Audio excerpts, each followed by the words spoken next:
Hola, mi nombre es Samuel Orrico, pastor de Nova. Nova es una iglesia cristiana en Jalapa, Veracruz, y nuestro propósito principal como iglesia es reunirnos alrededor de la palabra de Dios.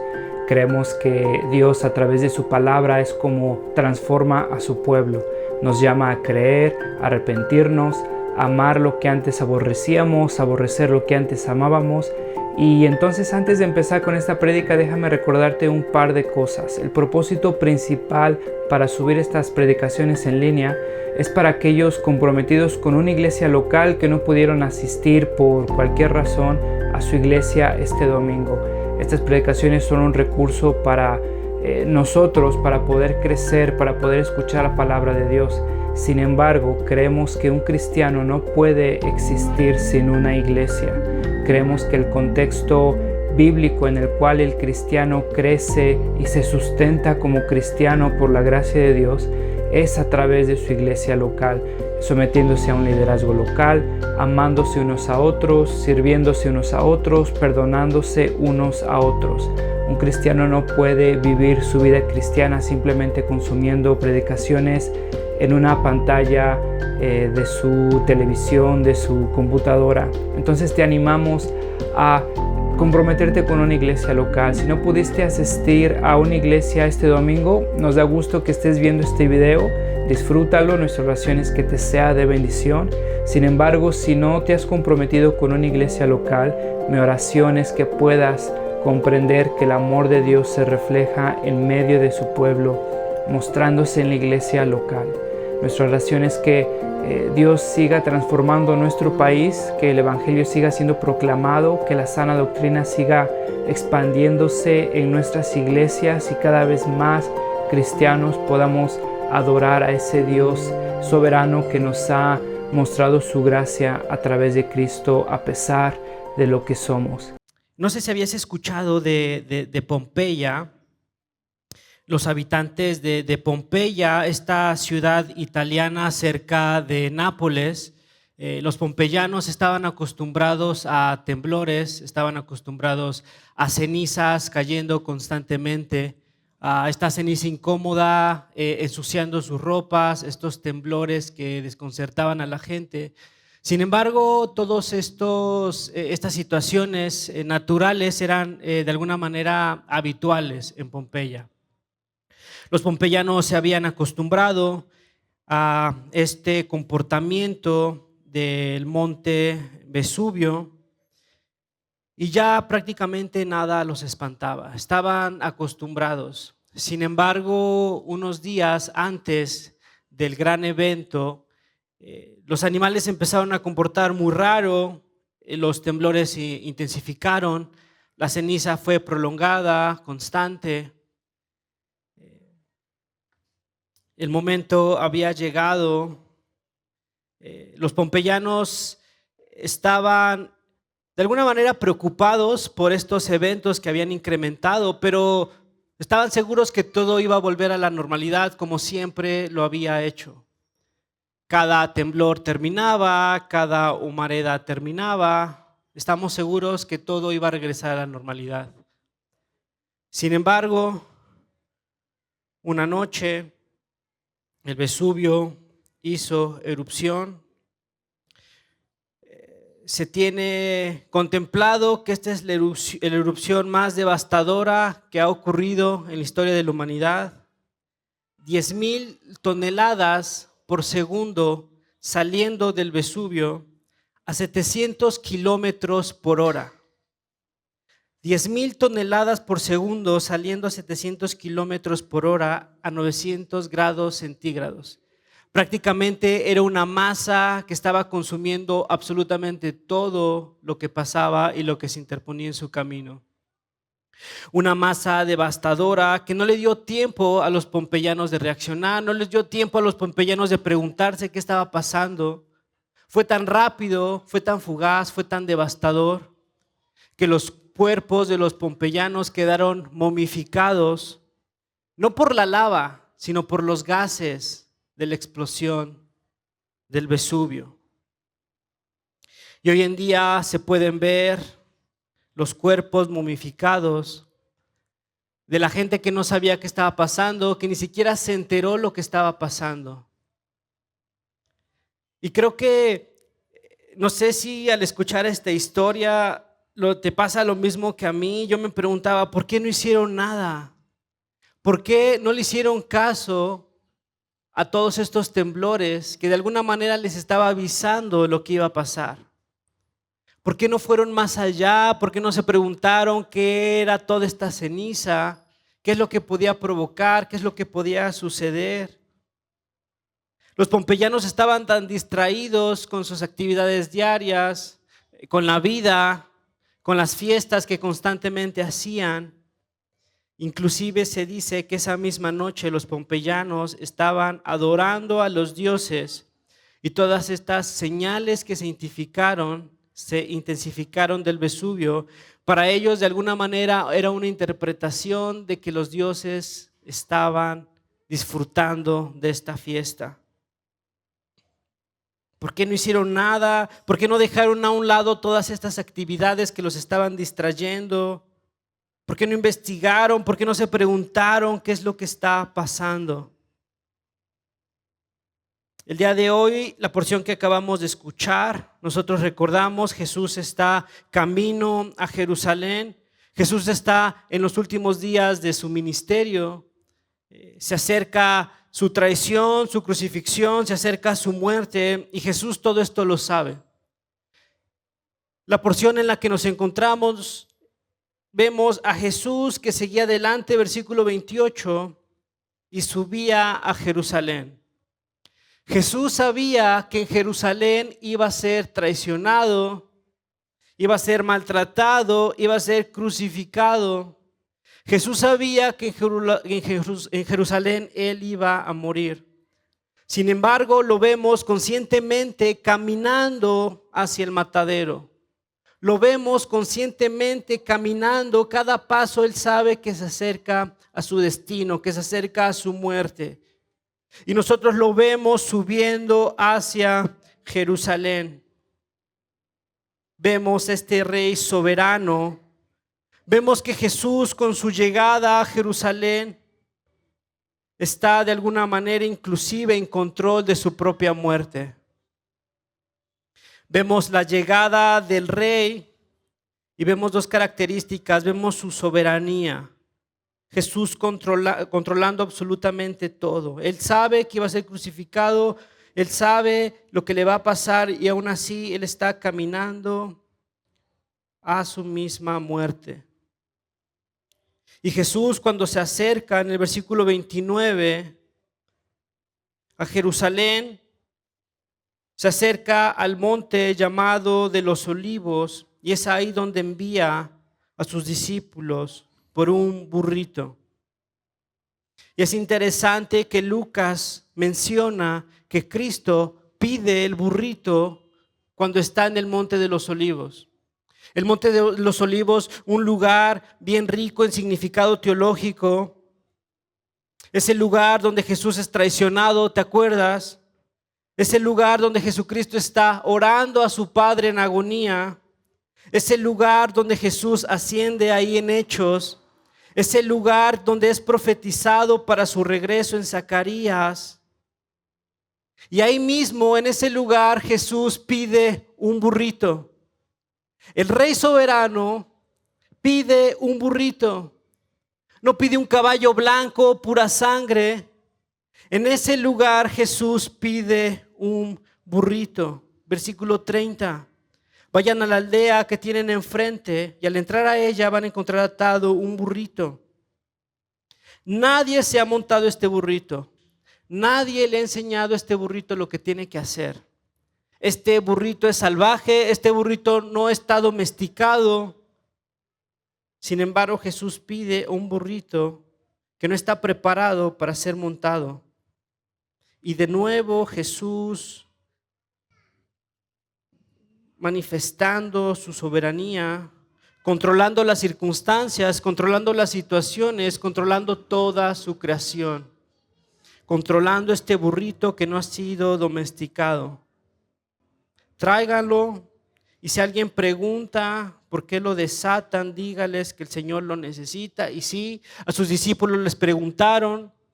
Y de nuevo Jesús, reflejando su soberanía, reflejando su omnisciencia, reflejando su poder, Jesús pide un burrito. Y con esto Jesús estaba declarando que el rey ha llegado. No un rey como el pueblo judío esperaba, un rey que venía a liberarlos de la esclavitud, de la opresión del pueblo romano. Este rey venía humilde, montado en un burrito, muy distinto a lo que ellos esperaban. Irónicamente, un rey que había sido profetizado, un rey humilde que iba a llegar montado en un burrito. Jesucristo, pidiendo un burrito en el Monte de los Olivos, está declarando: el rey ha llegado. Esta es la llegada del rey, cumpliendo la profecía que en Zacarías capítulo 9, versículo 9 encontramos. Alégrate mucho, hija de Sión, grita de alegría, hija de Jerusalén, escucha, mira, tu rey viene hacia ti, justo, victorioso y humilde. Justo, victorioso y humilde. Y viene montado en un burro, un burrito, cría de asna. ¿Te das cuenta? Jesús está declarando: el rey que ha sido profetizado en este momento está pisando la tierra. Ha interrumpido el tiempo y el espacio, y el Rey de Reyes está manifestando y está entrando a Jerusalén. De ninguna manera Jesús es víctima de las circunstancias. De ninguna manera ha agarrado esta situación de sorpresa a Jesús. Jesús sabía y está orquestando detalladamente su llegada, pidiendo un burrito, entrando a Jerusalén al inicio de la Pascua, cuando la profecía se iba a cumplir. Nada de esto agarró por sorpresa a Jesús. Jesús no es víctima de las circunstancias ni del pueblo judío. Jesús se entrega a sí mismo.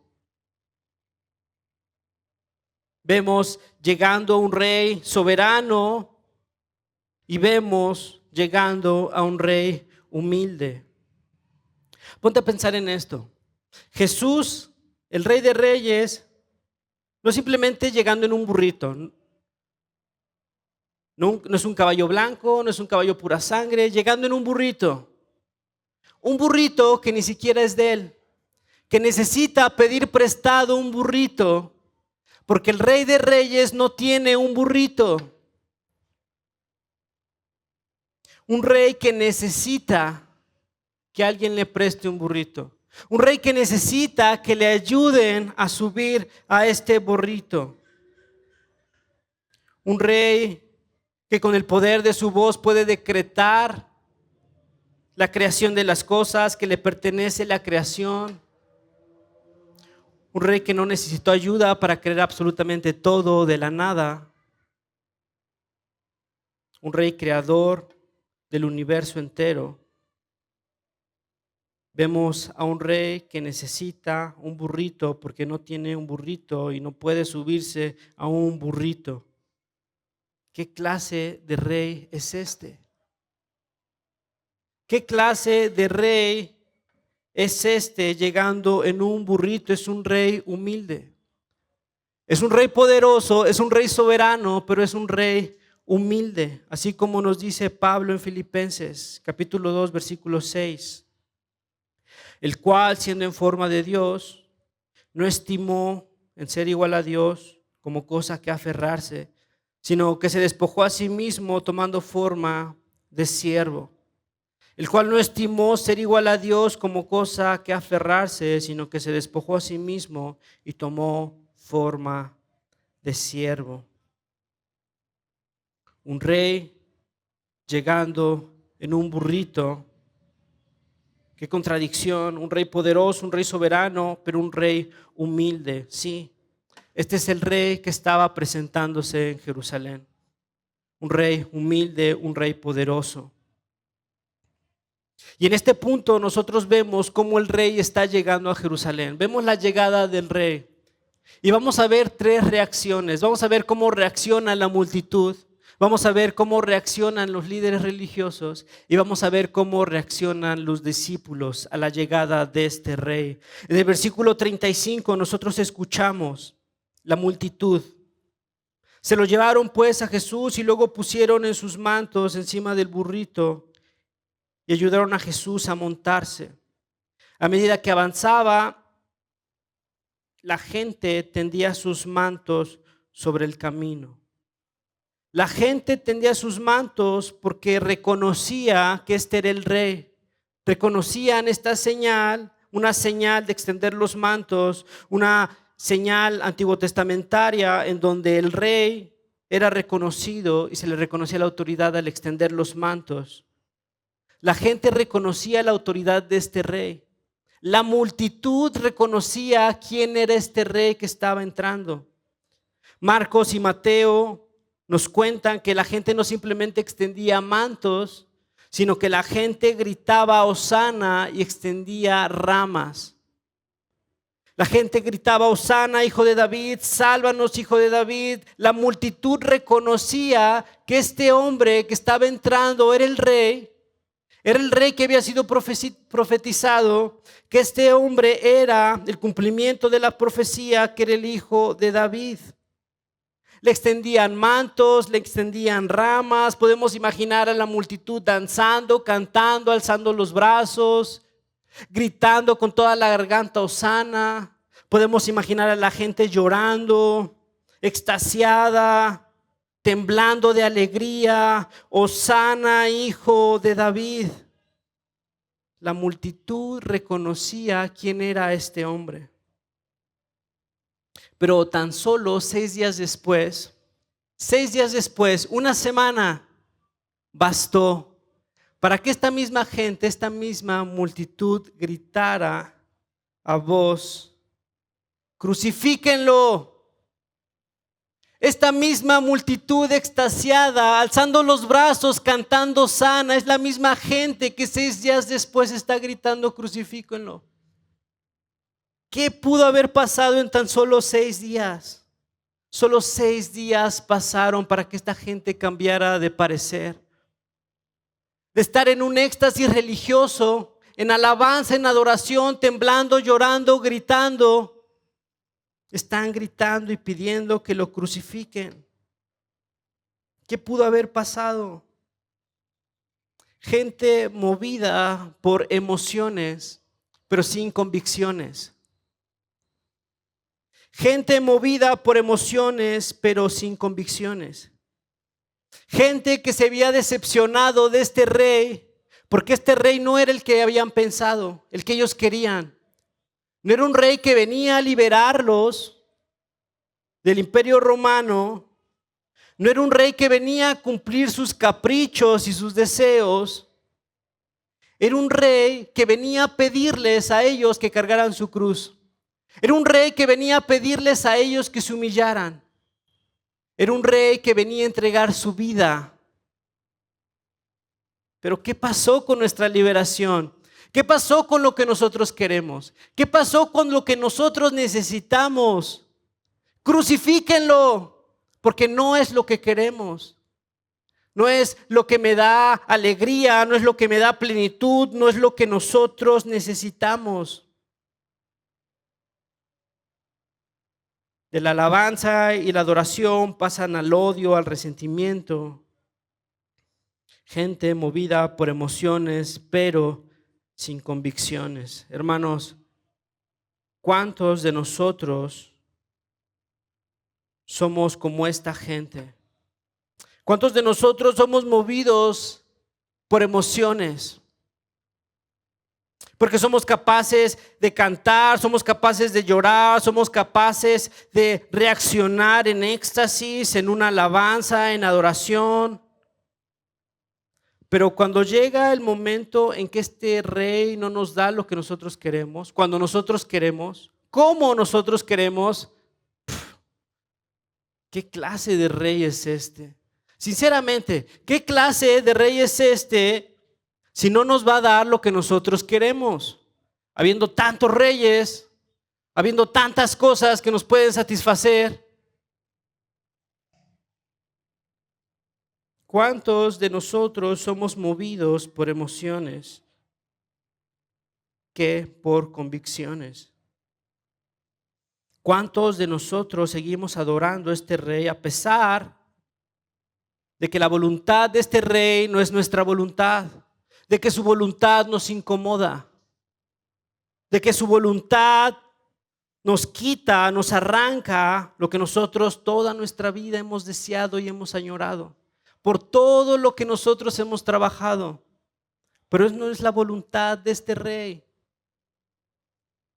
Este rey no nos sirve. Crucifíquenlo. La multitud reaccionando a la llegada del rey. Segunda reacción, la de los líderes religiosos, versículo 39. Algunos de los fariseos que estaban entre la gente reclamaron a Jesús: Maestro, reprende a tus discípulos. Los líderes religiosos se molestaban porque esta gente estaba reconociendo a Jesús, porque estaba alabándolo. Y sin embargo, estos líderes religiosos sentían una amenaza, porque si su poder iba a disminuir, su autoridad iba a disminuir. Y hay un contraste bien marcado entre la multitud que lo adora y después lo rechaza. Los líderes religiosos desde un momento lo rechazaron. Los líderes religiosos completamente ciegos, completamente centrados en sí mismos, desde un principio lo rechazaron y no quieren que los demás reconozcan la autoridad de Jesús, porque es una blasfemia, porque para ellos no existe este rey, porque para ellos Jesús no es el cumplimiento de las promesas. ¿Qué profecías estaban siguiendo estos líderes religiosos?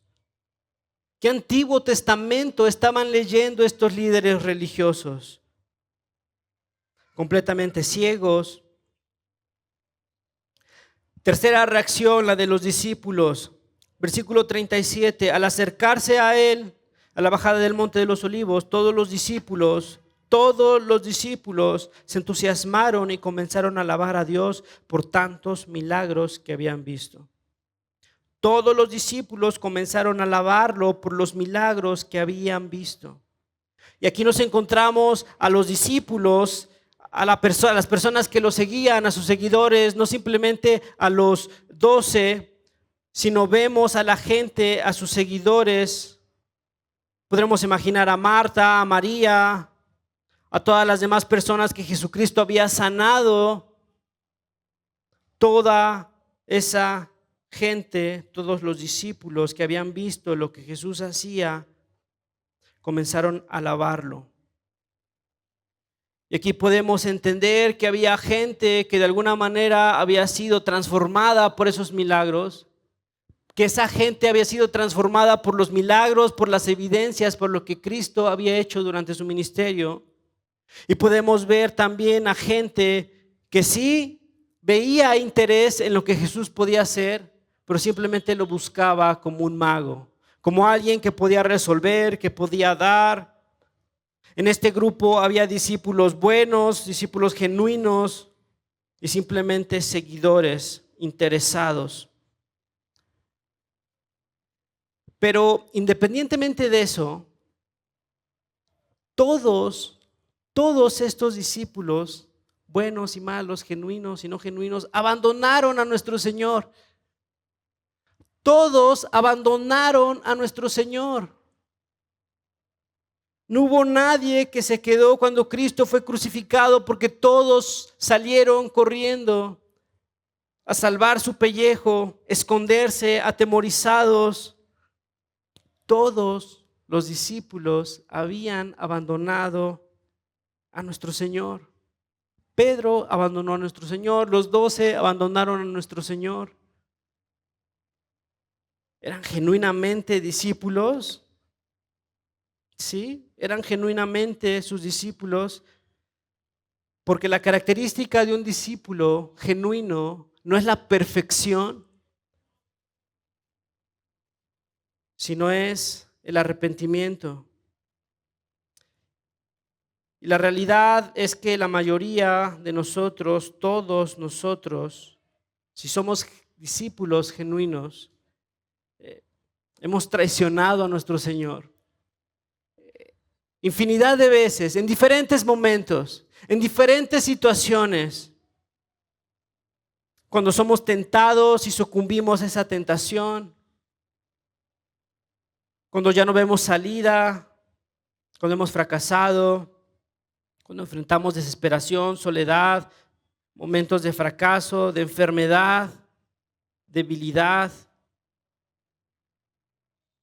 Si somos un poco sinceros con nosotros mismos, podemos confesar que le fallamos a nuestro Señor, que abandonamos a nuestro Señor, que si bien no gritamos crucifíquenlo, estamos yendo en contra de su voluntad, estamos negando su voluntad, tratando de hacer nuestra voluntad a pesar de que sabemos que no es la voluntad de nuestro Rey. Y lo increíble es que este Rey no falla. Lo increíble es que este Rey nos sostiene a pesar de nuestra debilidad. Lo increíble es que este Rey sostuvo a Pedro. Cuando Pedro lo rechazó 3 veces, lo negó 3 veces, este Rey sostuvo a Pedro porque no fue la fidelidad de Pedro la que le dio salvación, porque nuestra fidelidad no depende de nosotros mismos, porque nuestra fidelidad depende de la fidelidad de nuestro Señor. Porque este Rey nos sostiene en nuestra debilidad, porque este Rey se compadece en medio de nuestra debilidad. Porque así como Pedro fue restituido, así también los discípulos, y así muchas veces nosotros cuando caemos, cuando fallamos, este Rey se compadece y en medio de compadecerse nos brinda de su Espíritu, el cual nos lleva a arrepentimiento. Y la característica del discípulo genuino no es la perfección, sino es un arrepentimiento genuino que es dado por el Espíritu. Un Espíritu que es dado por Dios mismo. Un Rey que se compadece y que nos lleva a arrepentimiento. Vemos la llegada del Rey en nuestro primer punto. En nuestro segundo punto vemos la compasión del Rey. Un Rey que no simplemente es soberano, que no simplemente es humilde, sino es un Rey que se compadece. Lucas 19, nuestra porción, versículo 41. Cuando se acercaba a Jerusalén, Jesús vio la ciudad y lloró por ella. Jesús vio la ciudad y lloró por ella y dijo: cómo quisiera que hoy supieras lo que te puede traer paz. Pero eso ahora está oculto a tus ojos. Date cuenta del Rey que nos está presentando Lucas. Un Rey humilde que llega en un burrito, que al entrar a la ciudad, no a punto de espada empieza a ser autoridad y ejecutar, sino que lo primero que hace es llorar. Un Rey todo soberano que llega montado en un burrito y lo primero que hace es llorar al entrar a la ciudad, porque se conmovió, porque vio la ciudad, vio el rechazo, vio la ceguera. Escucha, versículo 42, cómo quisiera que hoy supieras lo que te puede traer paz. Están buscando paz en lugares donde nunca van a encontrar paz. Pero eso está oculto a tus ojos. Y Jesús llora porque se compadece, porque es un Rey humilde, porque es un Rey que se compadece. Como dice Dave Orlon, compadecerse no es lástima, es una profunda solidaridad, como la pueden mostrar los padres con los hijos. Escucha, de hecho es más profundo que esto. En nuestro dolor, Jesús está dolido. En nuestro sufrimiento, siente el sufrimiento como propio, aunque no lo sea, no porque su divinidad esté amenazada, sino porque su corazón se siente atraído por nuestra angustia. Su naturaleza humana toma nuestros problemas de manera integral y su amor no puede ser retenido cuando ve a su pueblo sufrir. Jesús ve la conducción de su pueblo, ve el rechazo, ve la ceguera de su pueblo, buscando paz donde nunca iban a encontrar paz. Llora por la ceguera de su pueblo. ¿Cuántos de nosotros buscamos paz en lugares que no nos dan paz? Y que nos dan todo lo contrario: angustia, aflicción, estrés, ansiedad, depresión, y seguimos buscando paz en esos lugares que nunca nos darán paz. En el éxito profesional, en relaciones, en amoríos, en popularidad, en el éxito que nos ofrece este mundo, en el éxito financiero. Porque pensamos que tener una pareja, cuando tengamos una pareja, vamos a ser completamente felices y vamos a encontrar paz. Porque pensamos que cuando tengamos el dinero que necesitemos para salir de los problemas en lo que buscar paz nos metió, vamos a encontrar una verdadera paz. Porque pensamos que cuando tengamos ese éxito profesional que hemos anhelado, por el cual hemos dejado ahí años, cabellos, esfuerzo, cuando obtengamos ese éxito profesional, ese puesto de trabajo, ahí es donde vamos a encontrar paz. Completamente ciegos, como el pueblo judío. Y Jesús, cuando llega y ve este pueblo, llora por la condición, llora por la ceguera, llora por este intento inútil de su pueblo de buscar paz en lugares donde nunca iban a encontrar paz.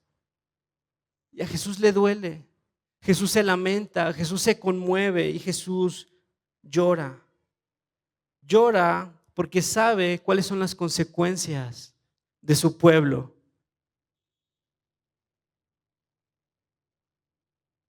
Vemos la llegada del rey, vemos la compasión del rey y vemos el juicio del rey. Capítulo 43. Te sobrevendrán días en que tus enemigos levantarán un muro, te rodearán y te encerrarán por todos lados, te derribarán a ti y a tus hijos dentro de las murallas, no dejarán piedra sobre piedra, porque no reconociste el tiempo en que Dios vino a salvarte. Serás destruido porque no reconociste las advertencias, porque no reconociste cuando el Rey de Reyes entró por esta puerta montado en un burrito. Porque serás destruido, Jerusalén, porque no reconociste el tiempo en que Dios vino a salvarte. 40 años después de estas palabras, 40 años después de que Jesucristo esté profetizando la destrucción de Jerusalén, 40 años, solo 40 años después de que Jesús entró montado en un burrito, Jerusalén fue sitiada por Tito. Jerusalén iba a caer. Jerusalén es situada durante 3 meses, más de 3 meses. Lo que hace Tito es provocar una hambruna extrema, lo cual provocó una descomposición social, porque se cortaron los suministros, porque la hambruna fue devastadora, porque las personas empezaron a comer cualquier cosa, cuero, animales domésticos, heno, raíces, incluso hasta sus propias excreciones. Josefo, historiador judío, relata que hubo casos aislados de canibalismo que incluyen el relato estremecedor de una madre que devora a su propio hijo. La ciudad está siendo colapsada moralmente, anímicamente, espiritualmente. 40 años después de que Jesús profetizara la destrucción de Jerusalén, Jerusalén fue arrasada por el Imperio Romano. Todos los muros cayeron, a excepción de un muro que se quedó y que sigue hasta el día de hoy, llamado como el muro de los lamentos. En este muro los judíos se lamentan y sirve como recordatorio de la historia de lo que pasó con el pueblo judío. Para los romanos es un estandarte de victoria y para los judíos es un recordatorio de la rebeldía, de las consecuencias de ignorar la voluntad de Dios. El mismo Josefo estima que murieron más de 1 millón de personas. 40,000 personas fueron capturadas y vendidas como esclavos para juegos romanos en coliseos. Muchos fueron llevados a Roma para el espectáculo y para trabajo forzado. Jerusalén completamente destruida. Y Jesucristo, cuando está diciendo estas palabras, sabe perfectamente todo el sufrimiento que va a encontrar su pueblo. Porque Jesús vio la ciudad y lloró por ella. Como quisiera que hoy supieras lo que te puede traer paz. Pero sigues buscando paz donde no hay paz. Sigues tratando de satisfacer la necesidad, la soledad de tu corazón en cosas que nunca te van a dar esa plenitud que yo te puedo dar. Pero eso ahora está oculto a tus ojos. Y Jerusalén fue destruida. La ira de este rey, la justicia de este rey cayó sobre Jerusalén. Un juicio justo, pero doloroso. Justo, pero doloroso. Y podríamos preguntarnos lo mismo que nos preguntamos con los pompeyanos en Pompeya. Si tan solo hubieras escuchado esos temblores, si tan solo hubieras sido consciente de esas cenizas cayendo, si tan solo hubieras dejado a un lado tus actividades diarias, si tan solo te hubieras arrepentido, si tan solo hubieras visto en las señales de Jesucristo, en los milagros de Cristo, en la autoridad de ese rey, lo que este rey ofrecía, la inauguración de un reino de paz, un reino de humildad, si tan solo lo hubieras reconocido, nada de esto hubiera pasado. Y así como el volcán de Pompeya de un momento a otro hizo una erupción, así de un momento a otro Jerusalén fue destruida. Y nosotros nos podemos preguntar exactamente lo mismo. Nosotros entendemos la llegada del rey, nosotros entendemos la inauguración del reino y podemos reaccionar como la multitud, adorando, extasiados, cantando, aprendiéndonos alabanzas y en momentos de dificultad, en momentos donde no vemos salida, simplemente cambiamos de rey porque este rey no nos satisface y nos inclinamos al rey del amor, al rey de las finanzas, al rey del éxito profesional. Podemos reaccionar como los líderes religiosos, simplemente ignorando. Podemos reaccionar como los discípulos, no en perfección, en arrepentimiento, reconociendo la autoridad de este rey, reconociendo nuestra imperfección y confiando en que nuestra fidelidad no depende de nosotros. Nuestra fidelidad depende de la fidelidad de nuestro Señor, que no nos abandona y que nos sostiene. Porque las consecuencias son claras, porque Cristo, este Rey, nos ofrece vida eterna, nos ofrece paz. Y ahora me gustaría que te preguntaras, hermano, ¿qué vamos a hacer con toda esta información? ¿Qué vamos a hacer con todas las señales que vemos y que escuchamos? ¿Cómo vamos a reaccionar? ¿Como discípulos, como la multitud o simplemente como el liderazgo que rechazó desde un principio?